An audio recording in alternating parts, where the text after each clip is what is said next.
Hi, guys. I just wanted to take some time and go over the notes about friction and add a few things to it that was not in the slides. So, just to kind of go back a little bit, we talked about the imperfections that all surfaces have. Those imperfections we refer to as microwelds. Now, this picture right here, if we were to kind of magnify it, we get to see a little bit better that these imperfections, can kind of create more friction, more interlocking.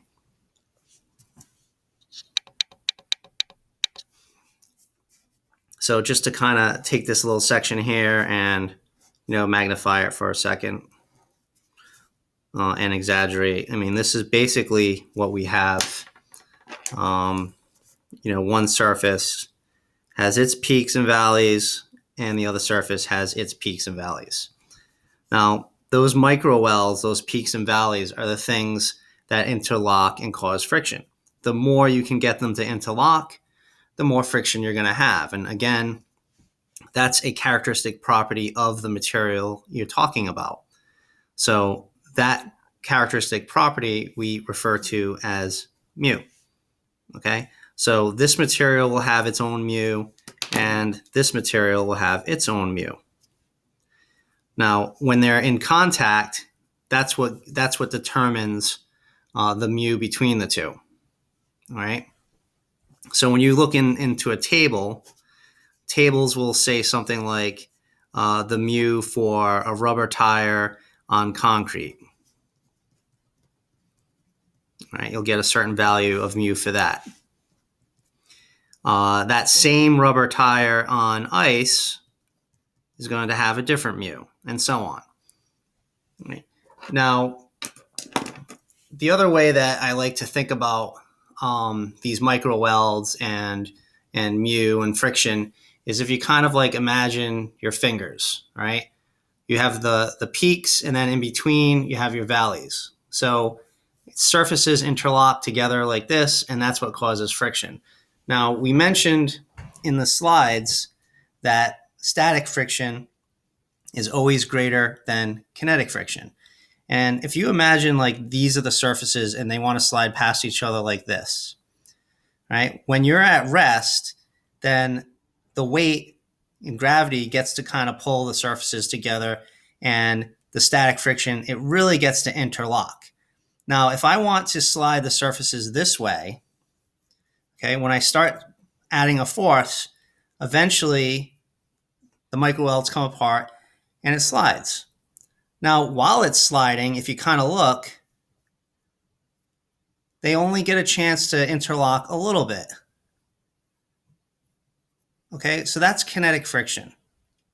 That's why the force to overcome the friction for an object that's at rest is greater than the force to keep something sliding. Okay?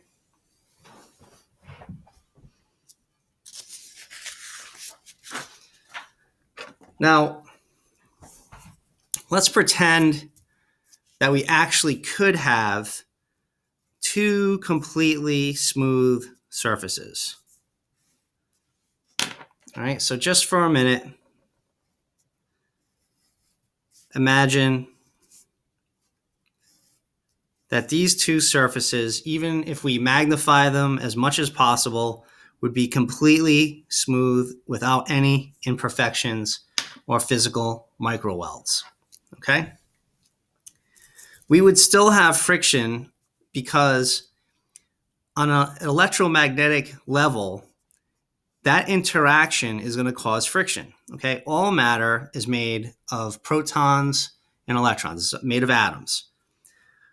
So those charges, we know that positives attract negatives and like particles repel each other. With this matter, we know that there's an even distribution of protons and electrons for the most part. But what's going to happen, and you may have learned about this in chemistry, is when you bring materials together, close together, what's going to happen, it's just a natural thing about, magnetism and electromagnetic properties, is that because the positives want to repel and then attract negatives, it's going to kind of shift these charges a little bit in the matter, and it's going to cause that. It's going to cause this kind of alignment between the two materials. So if we imagine that each one of the positives, just for simplification, if we imagine them to be peaks, what we're going to get is everywhere there's a positive, we're going to put a peak.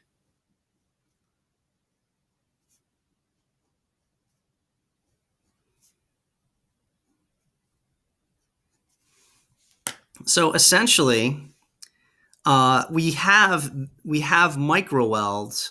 They're just not physical. All right, they're based on the electromagnetic properties of the material, right? And every one of these negative charges would be a valley for the peaks to interlock in.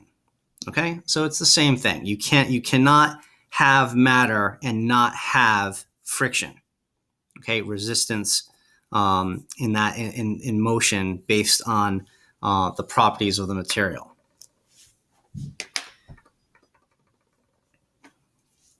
Okay. Something else that we were talking about was that friction always is in the opposite direction of motion. Okay, so if I want to pull this object this way, then we know that friction will be that way. Okay, and if I switched it around, it'd be in the other direction. So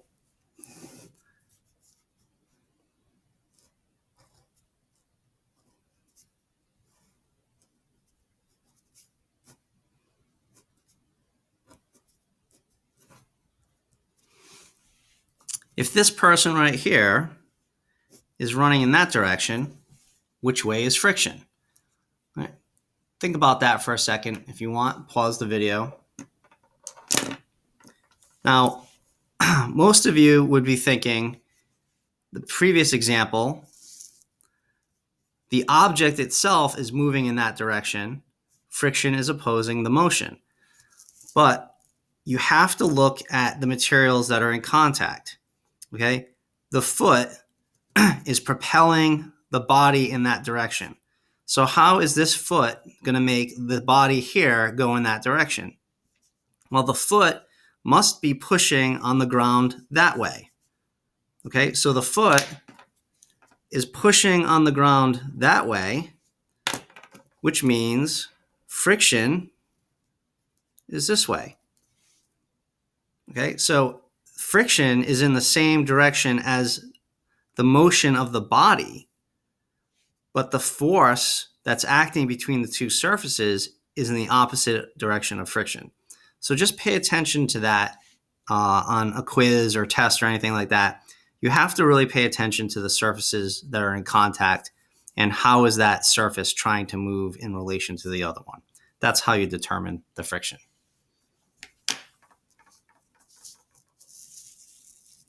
Okay. The last thing I want to talk about today is rolling friction. Now, I don't like to refer to it as a third type of friction. There are some physics textbooks that will talk about rolling friction as a third type of friction. But in a second, you'll kind of see that it's really just one of the other two, static or kinetic. So if we have this object here, it's in contact with a surface, and let's just pretend that gravity is pulling it down that way. So we have this wheel, right? If I want the wheel to roll that way, you can kind of see what's going on here. Okay. So what kind of friction is that? All right, think about it for a second. You can pause the video and give an answer.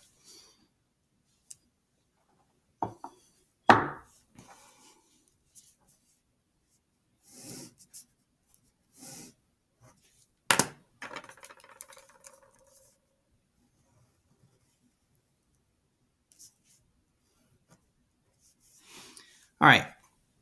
So as this wheel or circle, whatever, as it's rolling in this direction, okay, so it's going in this direction because it's rotating in that direction, right? So this wheel is going to go that way. The points of contact between the wheel and this surface, every point of contact, right? If you imagine like it's going to roll and then this point is going to hit, and then eventually this point is going to hit over here, and then this point is going to hit over here, and so on, okay? All these points of contact on the surface are not sliding past each other, right? Each point of contact represents static friction. So let me just show you that again.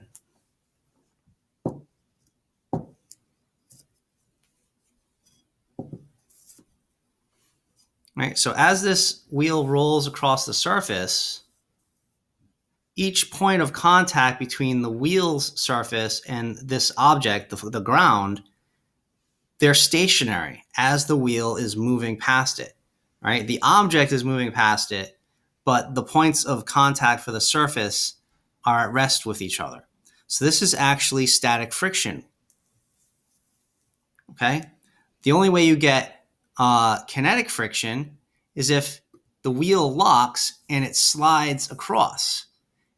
So if you were driving your car and you slammed on the brakes and you did not have anti-lock brakes, then the wheel would lock and you'd have a skid. And the skid would leave a mark because some material would be transferred to the surface. When it's rolling, it's static friction. Now, this is a very important application when it comes to taking these things that we learn in science and then applying them in engineering and then in the real world. Anti-lock braking systems, ABS. They take advantage of the fact that static friction is greater than kinetic friction.